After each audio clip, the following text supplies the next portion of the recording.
కేసీఆర్ గారికి, హరీష్ రావు గారికి, తర్వాత ఈటెల రాజేందర్ గారికి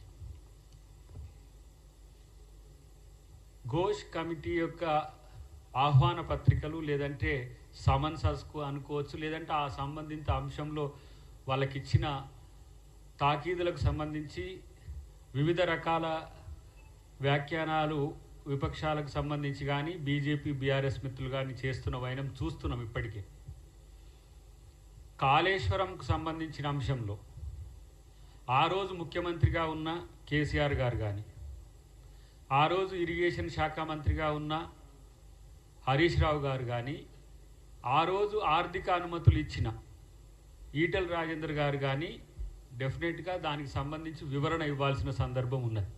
కమిటీ ఈరోజు 17 నెలలు అయింది, సంవత్సరంన్నర అయింది ఇంకా అని చెప్పేసి చాలామంది అంటున్న పరిస్థితుల్లో తప్పు జరిగింది కాబట్టే, ప్రిమాఫేసి ఉంది కాబట్టే కమిటీ ఈరోజు కాన్స్టిట్యూట్ అయింది. కమిటీ కాన్స్టిట్యూట్ అయిన తర్వాత దానికి సంబంధించిన వివరణల కొరకు వెళ్తున్నప్పుడు ప్రత్యేకించి ఆ రోజు డిజైనర్గా లేకపోతే తన రక్తము తన మైండ్ పెట్టినని చెప్పిన కేసీఆర్ గారు కూడా దాని మీద సమాచారం ఇవ్వాల్సిన అవసరం ఉంది. ఎందుకంటే ప్రతి ఒక్కరు కూడా వేలు కేసీఆర్ గారి వైపు చూపుతున్న పరిస్థితి. కాంగ్రెస్ ప్రభుత్వం కమిషన్ వేయడం వెనుక ఒక ప్రధానమైన ఉద్దేశం ఉంది. ఉత్తగానే బట్టగాల్చి మీదేసి ఏదో రాజకీయ కక్ష సాధింపు కొరకు చేయలేదు. సాంకేతిక అంశాలు, ఆర్థిక అంశాలు, అవినీతికి సంబంధించిన అక్రమాలకు సంబంధించిన వివరణ తేలినాకనే బాధ్యుల పట్ల చర్యలు తీసుకోవాలని ఒక డెమోక్రటిక్ ఒక వాల్యూస్తోనే ఈరోజు ఆ కమిషన్ వేయడం జరిగింది. ఎక్స్టెన్షన్ అనేది కూడా చాలా లోతైన అధ్యయనం జరుగుతున్నది అక్కడ. ఇప్పుడు డ్యామ్ సేఫ్టీ ఏజెన్సీ అథారిటీ నుంచి మొదలు పెడితే ప్రతి ఒక్క అంశంలో, పర్యావరణ అనుమతుల నుంచి మొదలు పెడితే, ఎన్జిటి నేషనల్ గ్రీన్ ట్రిబ్యునల్ నుంచి మొదలు పెడితే ప్రతి ఒక్క అంశంలో సాంకేతిక అంశాలను పరిశీలించడానికి సమయం పట్టింది తప్పితే ఎమ్మటే ప్రభుత్వం రాగానే ఏదో కేసీఆర్ని అరెస్ట్ చేసి జైలు వేసి పడేయాలన్నట్టుగా కొంతమంది, లేకపోతే అరెస్ట్ చేస్తారని అనుకున్నామని కొంతమంది, చేస్తలేరు కాబట్టి మీరు బీఆర్ఎస్తో పొత్తుకున్నామని కొంత అవగాహనతో ఉన్నారు కొంతమంది, కేంద్రంతోనే కాంగ్రెస్ ప్రభుత్వం మిలాఖతయ్య కేసీఆర్ని అరెస్ట్ చేస్తలేరని కొంతమంది అంటున్నారు. నేను ఈరోజు ఒక ఆరోపణ చేస్తున్నా. ఈటెల రాజేందర్ గారిని కేసీఆర్ గారే ఉద్దేశపూర్వకంగా బీజేపీలకు పంపించిండ్రా? మరి ఆ రోజు అంత ప్రాధాన్యత ఉన్న అంశంలో, అంటే ఆయన ఫినాన్స్ మినిస్టర్ చేసిండు, ఇంకేదో మినిస్టర్ చేసిండు, హెల్త్ మినిస్టర్ కూడా చేసిండు. మరి అలాంటి వ్యక్తి బీజేపీలోకి పోవాల్సిన పరిస్థితి ఎందుకు వచ్చింది? పంచాయతీ పెట్టుకున్నట్టు పెట్టి ఆయనే పంపించిండా? మరి ఇప్పుడు మేము బీజేపీ వాళ్ళని అంటున్నాం, బీజేపీ నాయకులు ఈరోజు అక్కడ అక్రమాలు చేసి, బీఆర్ఎస్లో అక్రమాలు చేసి ఇలా బీజేపీకి పోయిన పరిస్థితి ఉన్నది. ఇలా మరి ఈటెల రాజేందర్ గారిని బీజేపీ కాపాడుతుందా, బీఆర్ఎస్ కాపాడుతుందా? కాబట్టి ఇలా తప్పు చేసి కొంతమంది అంటున్నారు కేసీఆర్ని జైలుకి పంపించడానికే మీరు ఇదంతా ప్రయత్నం చేస్తున్నారు, కేసీఆర్ని అరెస్ట్ చేయడానికే కొంతమంది చేస్తున్నారు అని అంటే మరి తప్పు చేస్తే వదిలేద్దామా?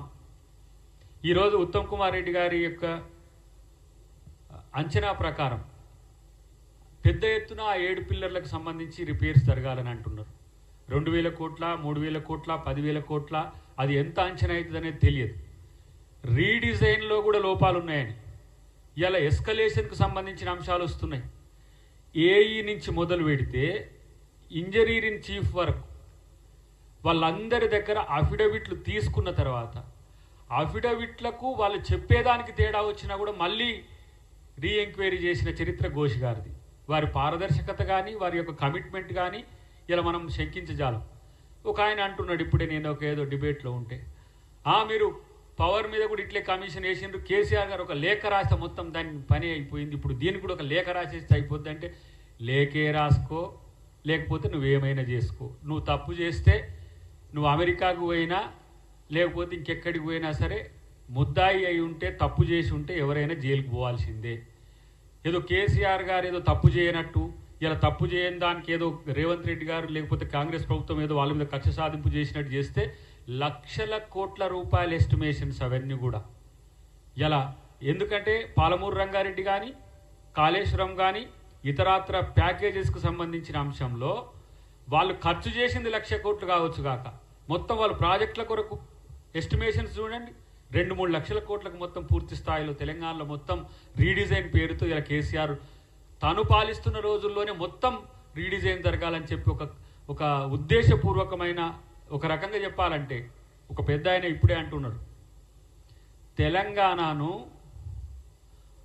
తెలంగాణను కేసీఆర్ దొంగల దొడ్డిగా మార్చిండు, దోచుకునేటోళ్లకు ఆశ్రయంగా మార్చిండు. తెలంగాణలో 7 లక్షల కోట్ల పైచిలకు అప్పులు చేసి తగుదునమ్మా అని చెప్పి ఇలా శ్రీరంగ నీతులు చెప్తున్నారు. వాళ్ళు ఇష్టం వచ్చినట్టు మాట్లాడుతున్నారు. వాళ్ళు తప్పు చేయడం ఒక తప్పు అయితే, తప్పు చేసి దబాయించడం ఏందా? ఒక్క పిల్లర్ పోతే ఏమైంది అంటుండ ఆయన కేసీఆర్.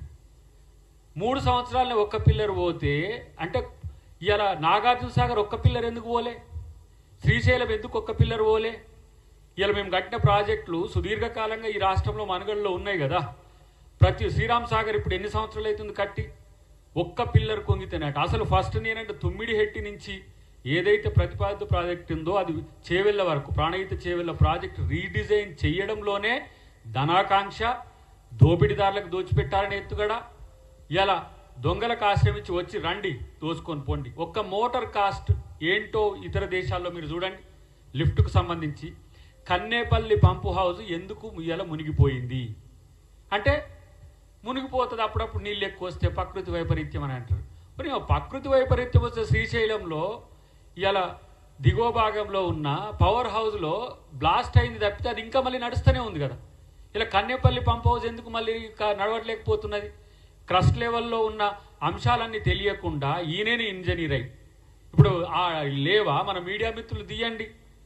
నా మెదడు రక్తం పెట్టినా ఏం మాట్లాడతారు? పనికి రానోడు, పనికి వచ్చినోడు, తెలిసినోడు, తెలియనోడు. మరి అలా ఇంజనీరింగ్ చీఫ్ కేసీఆరే. కాళేశ్వరరావు అన్నాడు గతంలో ఒక గవర్నర్ గారు, ఏం పేరు ఆయన పేరు, నరసింహన్.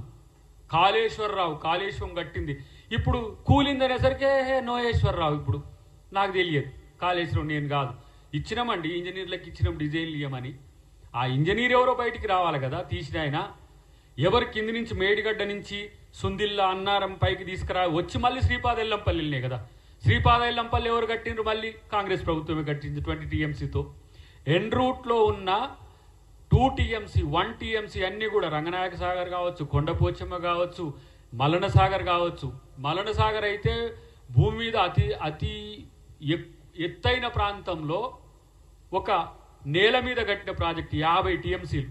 ఇలా కొండపోచమ్మ 15 TMCలకు వాళ్ళు ప్రతిపాదిత చేస్తే 2 TMCలు పెట్టగానే కిందికి కుంగుతున్నది. దాంట్లో నిర్వాసితుల సంగతి ఏంది, 1000 ఎకరాల భూములు కోల్పోయిన వాళ్ళ సంగతి ఏంది? ఇది కాదు ఆర్థిక నష్టం.